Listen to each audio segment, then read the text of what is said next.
because I don't know anyone yet, let's do a quick fire introduction if you guys don't mind. So, where you come from, that could be originally, or where you're based. So, let's say if you're German but based in Hong Kong, Germany, Hong Kong, and the industry that you work in, medical device, tech, something like that, just so I can get a quick introduction. Can you start here?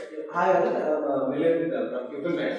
Okay. I'm based in Bangalore. I'm an engineer based in Bangalore. Okay. And we develop augmented reality technologies like smart glasses. Okay, cool. Thank you.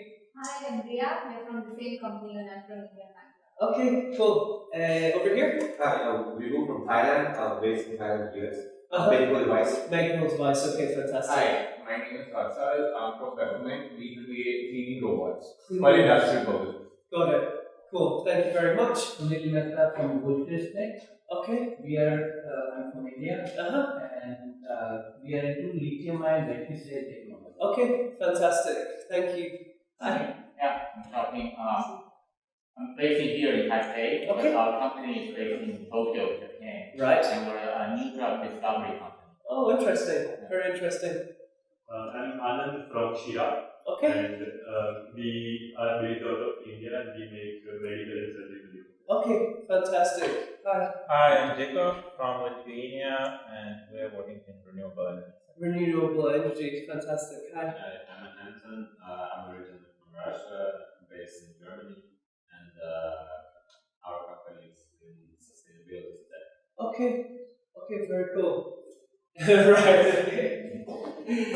Okay, so I'm from the UK. I've been in Taiwan for 13 years. So I came when I was 23. I've been a headhunter for most of that time. This is my fourth company. I'm a partner in a company called Paul Wright Group. I also write articles for Crossing Magazine and Commonwealth, which is the biggest publisher in Taiwan. I do a lot of public speaking, like this type of thing, mostly for branding, like to... Basically, the theory is if I do a lot of this, then a lot of people see me do this, and then I get business indirectly from that. This is basically me marketing myself, right? Yeah, so I cover mostly sales and marketing recruitment. I know a lot of you guys are a little bit more into tech or engineering or that kind of stuff. I don't really cover those types of things. I deal with more commercial types of roles, although our company has 19 people. So we do have hardware, software, supply chain, these types of positions, recruitment as well. Okay. So let's talk about just recruitment in Taiwan. Like what are the basics that you need to know first of all? Okay, so most companies use 104 at elingsi.com. This is a very old and traditional Taiwanese platform, kind of like LinkedIn. At the moment, they don't have an English version, right? But the majority of Taiwanese people, this is where they find their jobs, especially at the lower level. Yeah? And if your company does not register in Taiwan, you're not allowed to live. Oh, good point. Right? Yeah, No, good we point. experience that. Right, okay, interesting. I didn't know that actually. Yeah, that's very interesting. And you do have to pay for the service. It's not super expensive, but you do have to pay for it. Just want to say, if anyone has any questions at any point, just please interrupt, because to be honest, I don't really like speaking for an hour in a row. LinkedIn is still used here by a lot of people. I use LinkedIn a lot, like hours a day, basically. Non-teaching jobs in Taiwan. There's a few Facebook groups that are good resources for finding candidates because it's free, obviously. So you just post on there, oh hi, we're a company from India, we're looking for these 5 different roles. If anyone's interested, please email me. The unfortunate thing about these is that there's a fair amount of negativity, right? So you have to post the salary level if you want to put a job posting there. So for example, you have to say 50,000 NT dollars per month, and you can guarantee there's going to be smart asses posting under, it's too low, blah, blah, blah, blah, blah. Unfortunately, you get quite a lot of that. I get attacked on these groups quite a lot. All Hands Taiwan is an interesting one. So All Hands Taiwan is about 3 years old. and they are a non-government affiliated networking place. So they were starting to help foreigners find non-teaching jobs in Taiwan. But these days they do big events, networking events. They get in experts to speak about being a digital nomad, or being a headhunter, or being in the medical device industry, or whatever. So they have really good networking events. It's a good place to find people to work for you. There's a lot of foreigners that you can find in this type of company. Taiwan Impact Entrepreneurs. This is a good Facebook group to join as well. It's probably 10,000 members.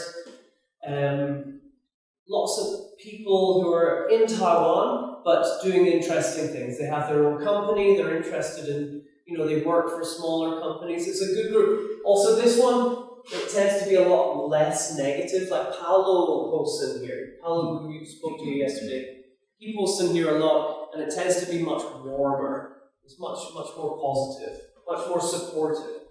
The chambers of commerce, I don't know if I would recommend them for smaller companies. If you're a bigger company with larger investment, maybe the Chamber of Commerce can help you do something, but I think at the end of the day, the Chamber of Commerce protect their bigger clients, like tobacco industry, for example, is a client that they support a lot because they pay a lot of money into the Chamber, right? So the Chambers of Commerce are more associated with the very top end of business than with startups, although of course they are still designed to help you out. Cake Resume is another kind of startup. They deal with kind of smaller scale tech recruitment. They're quite good, I've heard, quite cheap. And then internships. There's a few companies that will place interns into your company for free. So Pagoda Projects, for example, is an organization that takes interns from Canada, Australia, the UK, and they will put them in your company for 6 months, right? So there are companies, so the way that this works is they charge the interns, right? They actually charge the interns money to be placed in a company here, which is kind of a little bit, that's modern life, unfortunately. Can I ask? Yeah. What's the regulation for interns? Do you have to pay them? Do you have to have some agreements with the university, etc., or it's non-regulated? It is regulated, but Pagoda Projects would cover the regulation side of things. So if you're just hiring an intern that you just meet in a bar, then you might have to worry. But if you're going through one of these agencies, they will cover all of the legal stuff because they do hundreds a year. Okay, but if you want to hire not through these agencies, then you have to pay, etc. When we hired interns in my old company, we paid them $17,500 a month, which I think is the minimum that you're allowed to pay an intern. Okay. I mean, you could offer to pay them nothing and they might accept, but it's still possible, right? Yeah, it is. Yeah, I think we paid $17,500. Again, one of the unsaid things about hiring interns, foreign interns in Taiwan, is that if they're not from a fairly wealthy family, then they're going to struggle, right? The interns that come across and have mum and dad kind of subsidizing things are okay, but the interns that come across, is very difficult to live in Taiwan on $17,500 a month.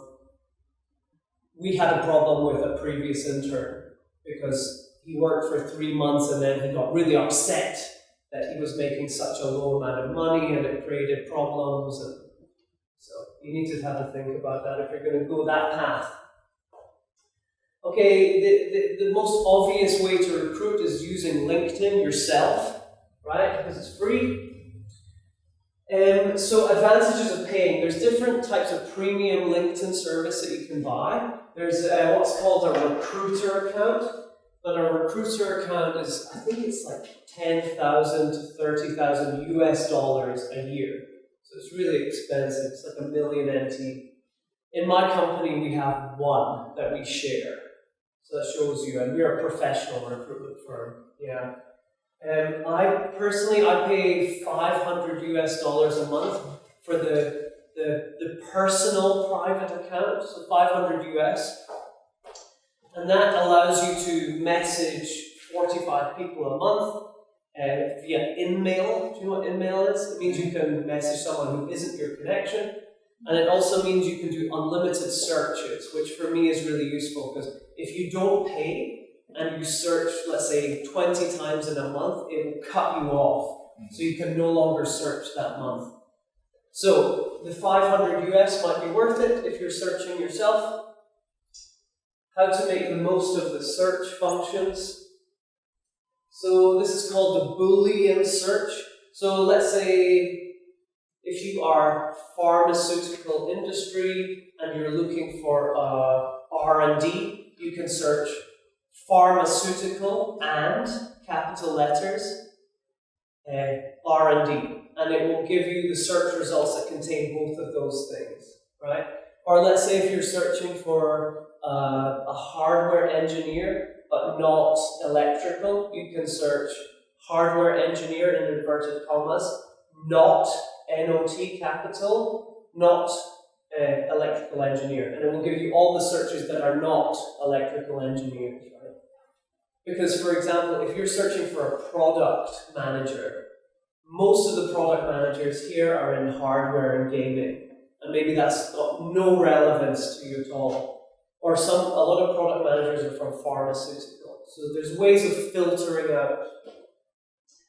Okay, casual networking via LinkedIn. I don't think you guys would have this problem, but a lot of people, when they think of LinkedIn and adding people, they think it's like Facebook, right? Where you only add a friend. And LinkedIn is not like that. You can add anyone on LinkedIn, right? So I think it's a mentality problem. I think if you're entering the Taiwan market, I would be adding everyone, add all your competitors, add all the people in your industry, add all the HR, add all the R&D guys, you know. Like casual networking via LinkedIn is very acceptable here. Like I ask people for coffee all the time. So I recruit very senior level positions, and I will just message the head of Coca-Cola and ask them for a coffee. And that is completely acceptable. Maybe they don't reply, but often they do reply, right? Very, very easy to do here. People in Taiwan are super friendly, very open, very friendly. It's very easy to do that kind of thing. I mean, even in situations where I'm a guy, right, and I'm messaging a lot of women and asking for coffees, very rarely does it get perceived as like, oh, go on a date type of thing. Like LinkedIn people know what it is, you know, it's professional. Okay, public posts and the LinkedIn algorithm. So one way to find talent or to promote your company or to find potential partners or vendors is to do a public post and do some hashtags and then see what comes out, right? I've become pretty good at this. Like my public posts get hundreds of thousands of hits these days.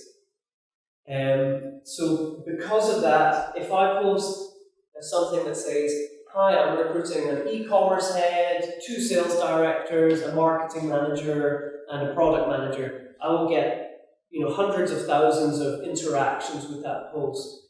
A lot of it is down to producing articles that I've published on LinkedIn, which then boosts the algorithm. So you can do this, but it takes time. Company LinkedIn page and getting followers, very similar thing. You got to learn how to use hashtags properly. You have to invite people to like your page, and you have to post content that people engage with. Marketing. Producing content for LinkedIn. I write articles about headhunting and about the job market in Taiwan, and these get quite a lot of interactions, which kind of, again, boosts interaction for my company page. Adding the right people and how to message them, asking if they're open. Okay, so let's say you are a company, you come into Taiwan, you want to hire 3 people, and you don't want to pay me. Right? I'm too expensive. You want to do it cheaply. The best way to do this is to start searching on LinkedIn and start cold messaging potential candidates. Okay? So, my advice for LinkedIn messages, not too hot, not too cold, right? Too hot would be really long message, like a really long message. Hi, we're from India, we do this type of technology, we've been around for 16 years, on and on and on and on and on, and at the very, very end, oh, would you be interested in a conversation? That's a bit too hot. Too cold would be, hi, my name's Sunil, how are you doing? Best regards, Sunil. Too cold. You've got to find somewhere in the middle, some kind of, have you guys heard of elevator pitch? Quick elevator pitch, hi, my name's Alan, hope you're doing well, great to connect. I'm a headhunter in Taiwan. If you want to have a conversation, let me know. Any point in the future, cheers. Best regards, Alan. Something short and sweet. Okay, so obviously with recruitment, headhunters are an option. Paul Wright Group is my company. We're based in Taipei. We've got 20 consultants. So we cover sales and marketing, software, hardware, supply chain, HR, pharmaceutical industry.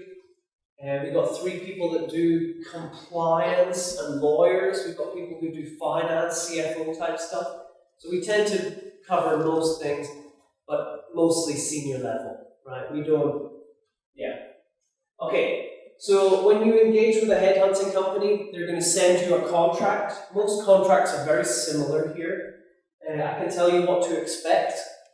So contingency means that you pay us once the candidate is on board.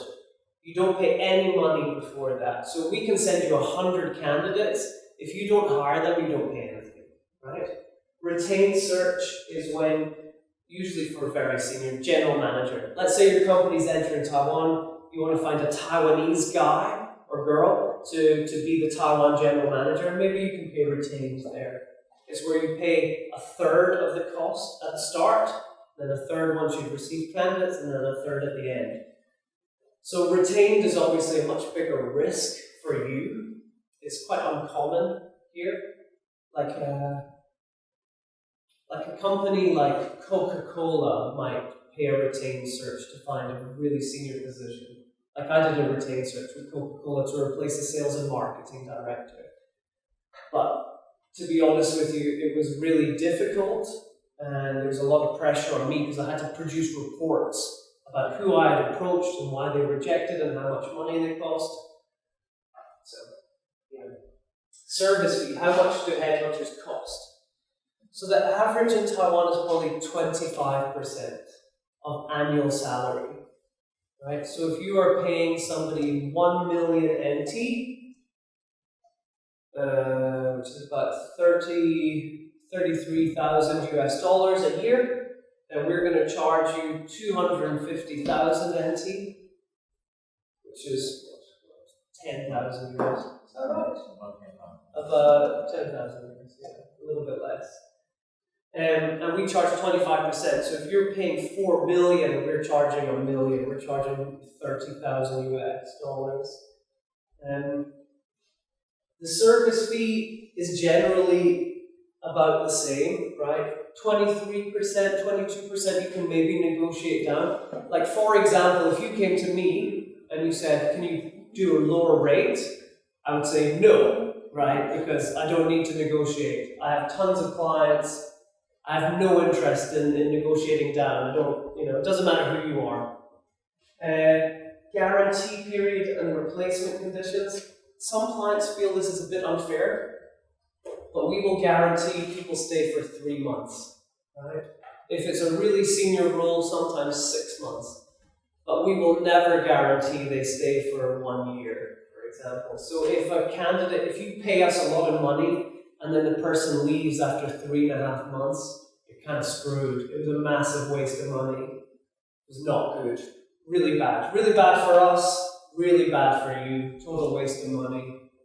Bad situation all around. Yeah.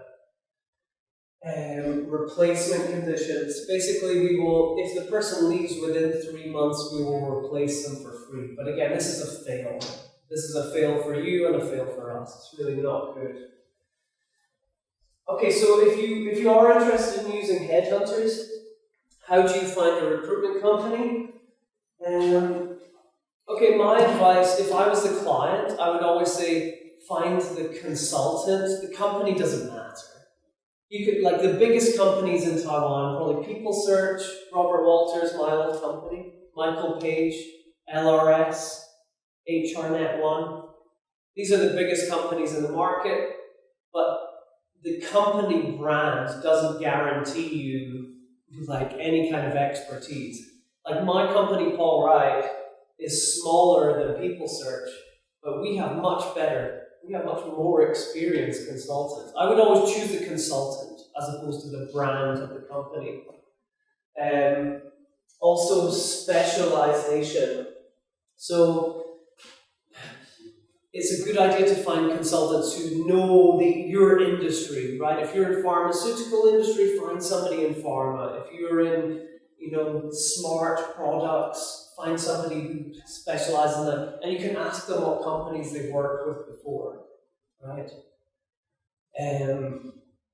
So, for example, I don't do too much pharmaceutical recruitment. So, if Johnson & Johnson said to me, "Oh, what medical device companies have you worked with?" I could only name a couple, right? Whereas you might go to another headhunter and they've worked with 20. I would choose that guy, right?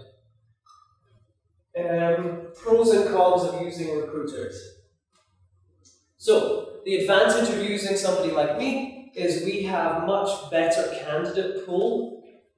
Like if you put the position on LinkedIn and 104 and then also use a headhunter, I guarantee you probably get better candidates from me.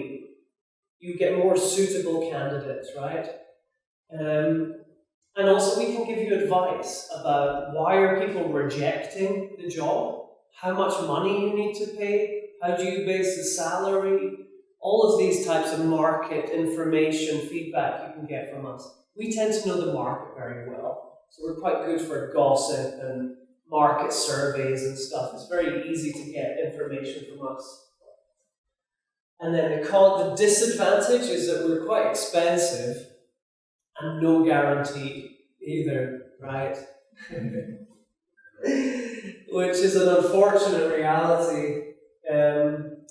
Like let's say, because I work on 20 different jobs at the same time, if you guys are, let's say hypothetically, if you guys are not willing to pay good salary, we're just not going to put in any effort, right? Like one of my clients in Taipei is quite a successful Indian guy called Ayush, and he runs a 3D printing dental industry company, does global exports. Nice guy, friend of mine. But our cooperation has been a little bit limited because I think he's not willing to pay the market salary rates, right? So if he wants to find an e-commerce director, and I say that will cost you 2 million salary for that type of level, 2 million, and he says, 1 million, right? Then how much effort am I going to put in? It doesn't matter. Like headhunters here, we are kind of picky. Like maybe you think like, oh, I'm going to test out some different headhunters, see their service. We're also super picky, right? Like we won't just work with it. We're not desperate for your money. I work with Coca-Cola, McKinsey, Uber, Shopee, Nike, Adidas, L'Oreal, Estee Lauder. I do not need to beg. I don't need to negotiate for clients, right? And you'll find a lot of headhunters that like that. Okay, last one. Any cheaper options? Yes, I think so. So I said the average is about 25%. Robert Walters, we used to try to charge 30%. Some of the smaller firms, maybe Adecco, you could get 20%.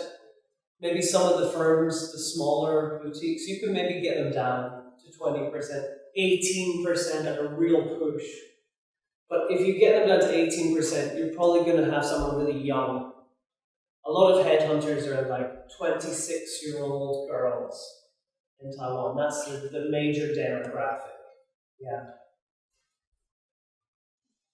Okay, what is the job market like in Taiwan for foreign talent? So, for foreign businesses, foreign talent, same kind of general story.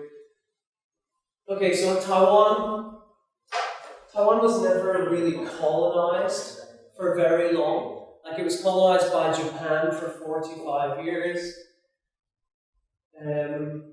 So not very long. There's not a history of European colonization in Taiwan. So if you compare Taiwan to some of the other Asian countries, there's much more historical business roots, right? So Taiwan is fairly homogeneous. Most people in Taiwan are Taiwanese. I think the Aboriginal population is about 6%. So Taiwan is not particularly open.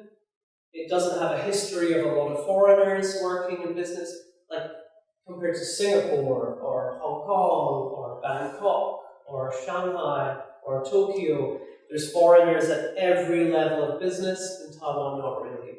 In Taiwan, it's more like all Taiwanese, one expat at the very top who gets paid a huge amount of money. Right, that's the way they do business in Taiwan. There's not foreigners at different levels. Okay, so what are the reasons?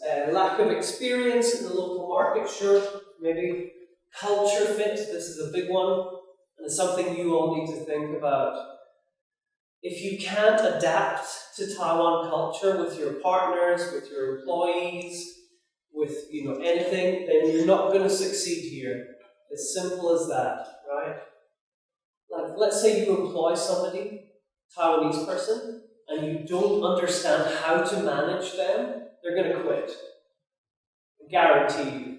Even one time you maybe speak too harsh to them, that's a stupid idea, they're going to quit. So you really need to learn how to manage here in terms of culture. And language, English is spoken by most people that I work with. So when you're talking about senior level, multinational corporation, or even the big Taiwanese companies, English is good.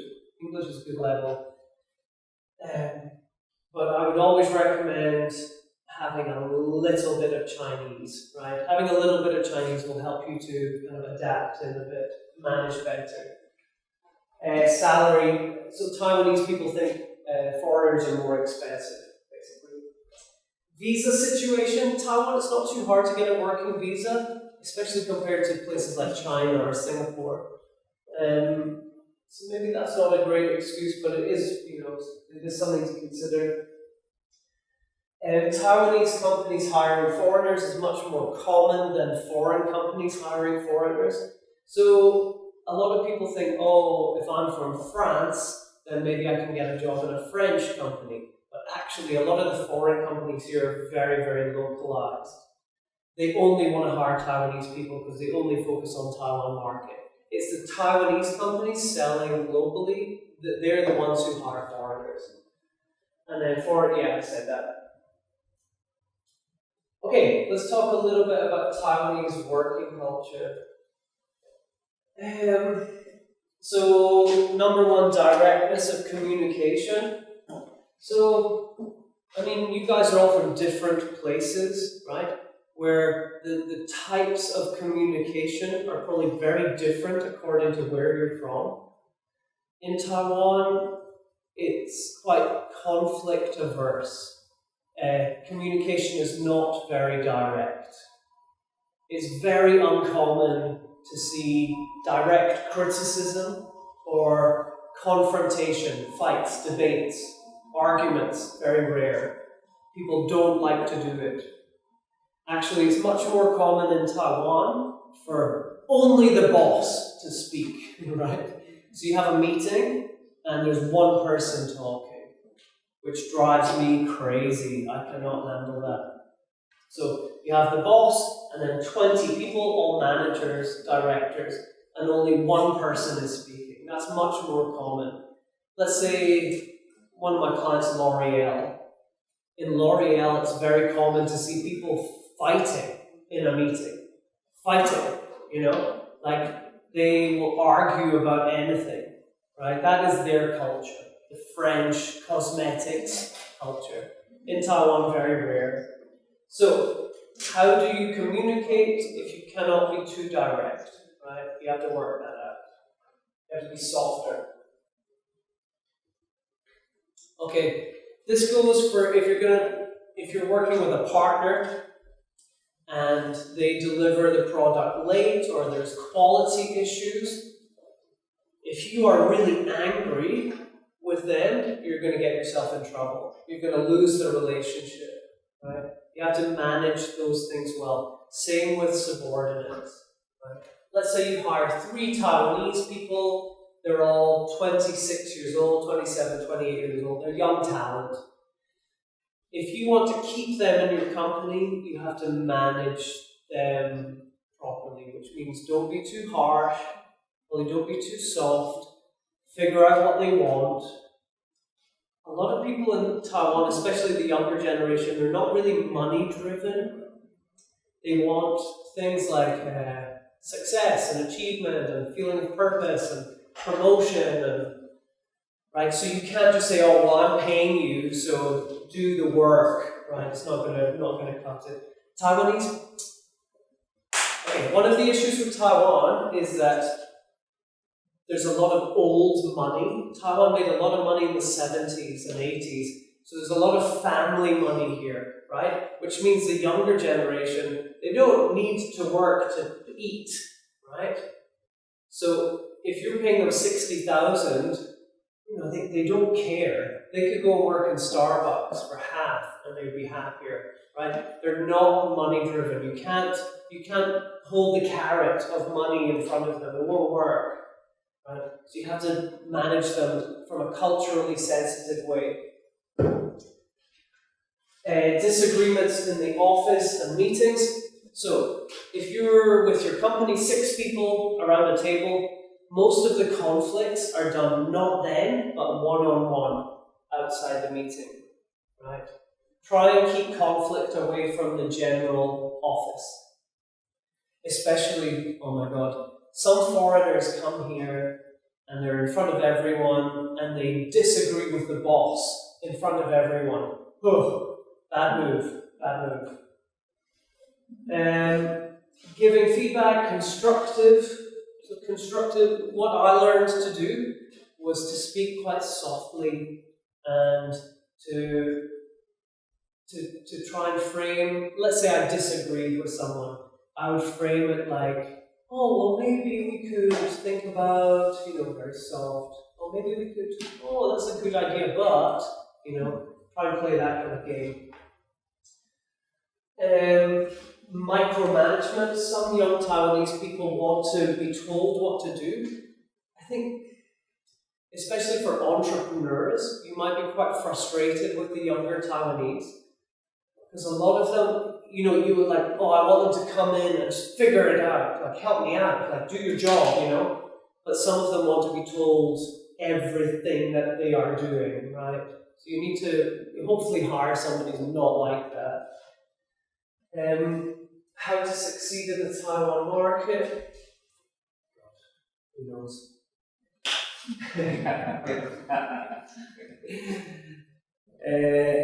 Giving clear instructions, like I said, this is to do with micromanagement.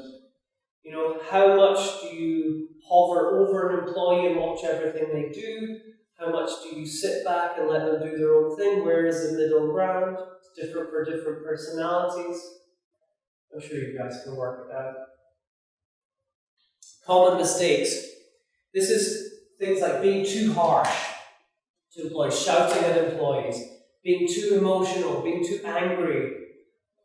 Being demanding is okay if they're motivated. If your employees are scared or dislike you, you're going to lose them.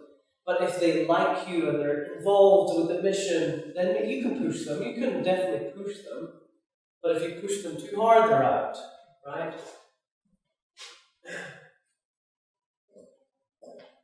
Okay, salary in Taiwan. So the very, very lowest level you can pay is probably about 35,000 NT a month. but you're going to really struggle to find people, and you're going to struggle to keep them, right? Especially if you want them to work hard. I think if you want somebody good, even young and good, the lowest level is about 50,000 a month. Even then, you're pushing it. It's going to be difficult to find qualified people. Like, let's say you want to pay 50,000, but you want them to come from NTU, like one of the very good universities. You're competing with Procter and Gamble and Asus and TSMC, and Uber and Shopee and Singapore and Shanghai, who steal a lot of Taiwanese talent, right? I think the figure is 7.2% of Taiwanese people leave Taiwan. The brain drain in Taiwan is huge. I've heard in India it's really big as well, right? So Taiwan has a big issue with brain drain, mostly to China. So entry level 50, a manager you would pay about 60 to 80,000. This is maybe 5 to 8 years experience. This is on average. Senior candidates, you can get a director for maybe 1.82 million up to 3 million NT per year. Expensive people like R&D heads and stuff like that are maybe 3 to 4, sometimes 5 million NT. The Taiwan market kind of caps out about 5 million. There's not many people here who make more than 5 million NT dollars a year.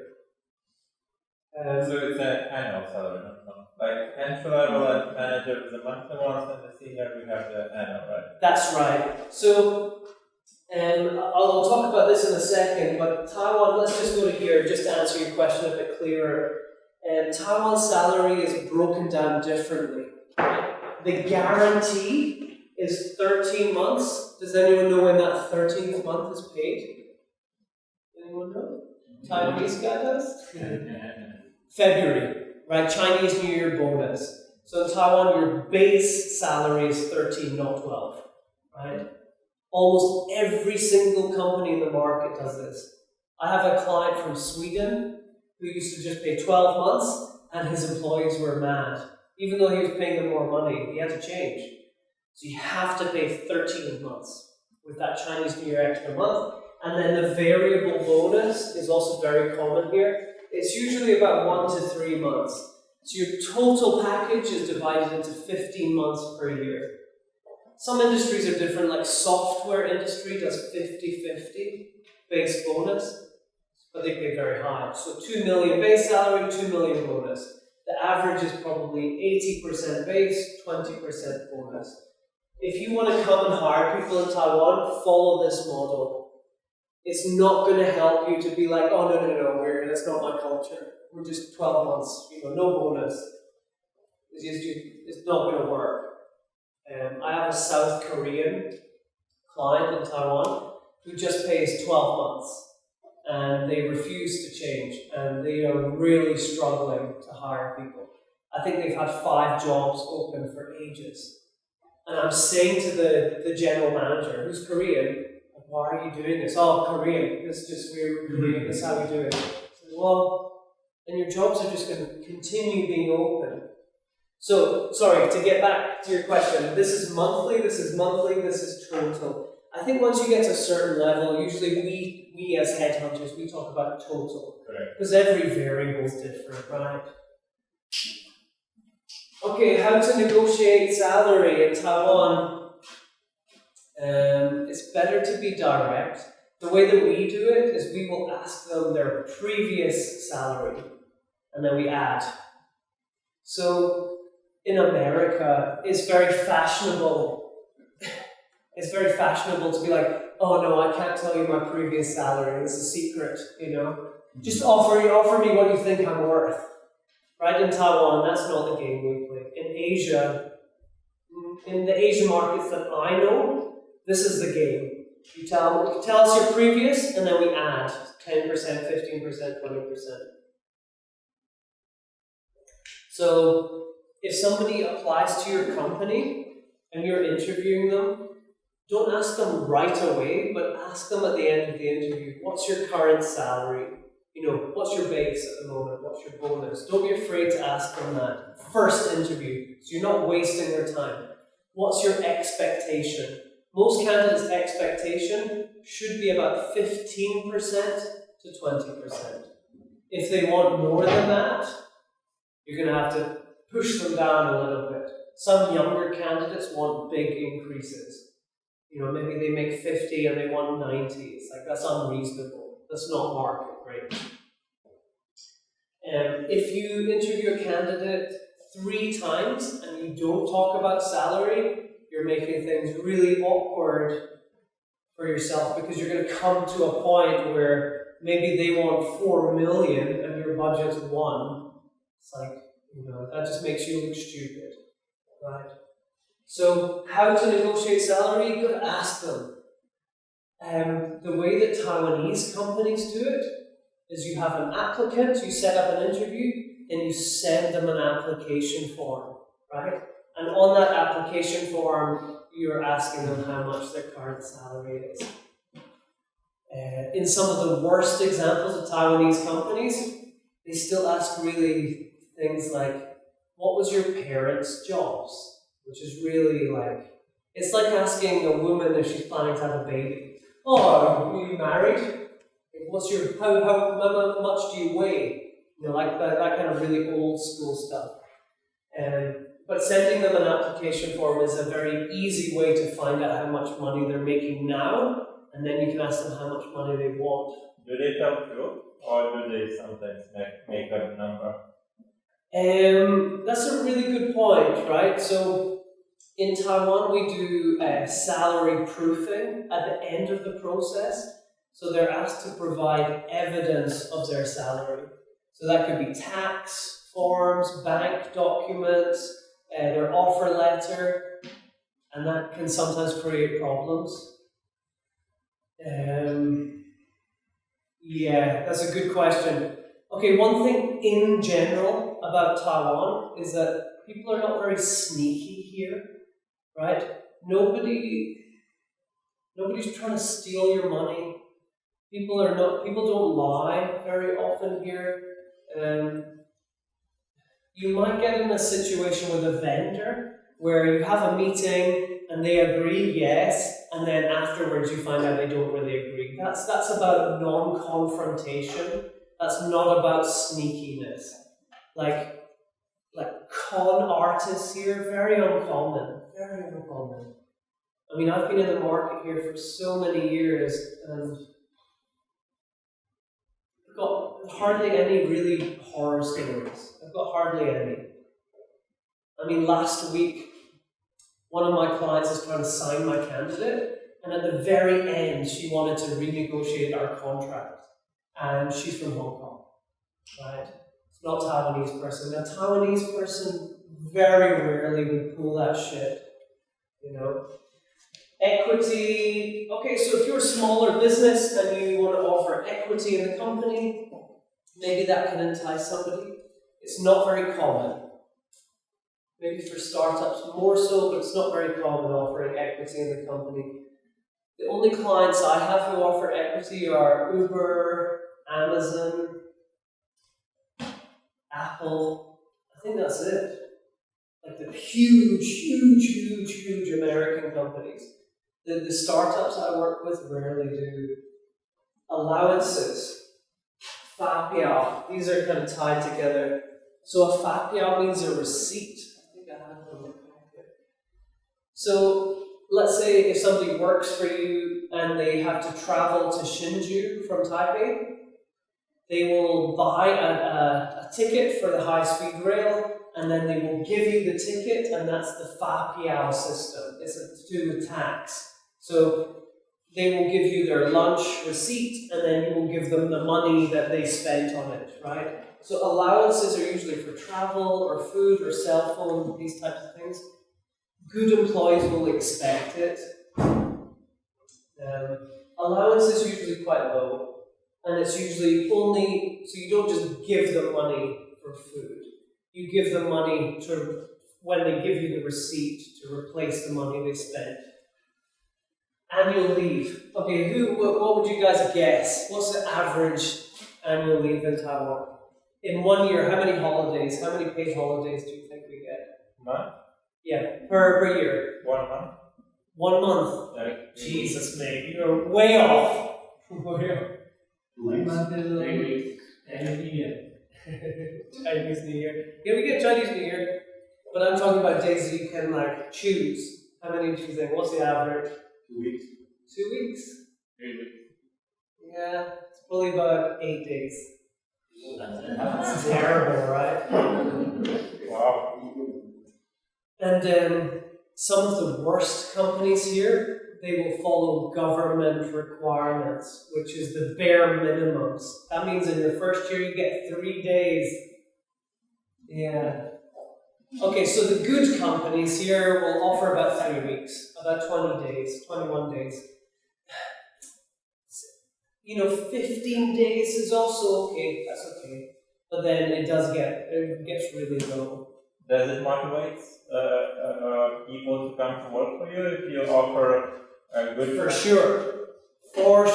Do you know the best thing that people do nowadays is unlimited days off because no one ever uses them? It's like the trick the tech companies use. You can take any time off you want, but actually those types of employees work harder. It's like a psychological trick. So, if you offer 15, pretty good, 8, getting low, government regulation really low. There's a crazy thing in Taiwan. It's so crazy. So, let's say there's a national holiday, let's say Labor Day, so May 1st. Let's say May 1st is on a Wednesday, so it's a holiday on a Wednesday. Taiwan does make-up days for the holiday. So you have to work on Saturday. Which is not a holiday. That's not a holiday. If you got Wednesday off but you work Saturday, that's not a holiday, is it? You just changed your working day. It's the worst. I hate it. Okay, anything else to consider? Office rental, business centers, so places like this are probably the best place to be based because you can get government subsidized office space. If you wanted to be fancy like me and work in Xinyi next to Taipei 101, the office rental's pretty high. You can go outside the city a little bit, Linkou, Taoyuan. There's a lot of businesses in Nehu, which is kind of north of the Taipei city. A lot of the hardware tech businesses are in Shizhi, which is kind of east of Taipei. Have a think about it. I would always recommend shared office spaces because you can get a lot of things as a benefit of being in the shared office space. And there's a lot of places like WeWork and Taipei Executive Center. The Executive Center. There's a lot of business centers like this popping up. Future Ward, the Hive. What's the prices of co-working spaces like in Taipei in the center, like WeWork, etc.? Super variable. Like at the top end, very, very high. I'm not too sure, to be honest, because we've always had an office. Yeah. But it's easy to fish around. Sorry, go on. We used Justco. Justco. Yeah. Yeah. And it's about 10,000 per person a month. 10,000. Okay, so it's It's quite expensive, euros. yeah. It's like European. Is that the same as city European for right? WeWork. Right.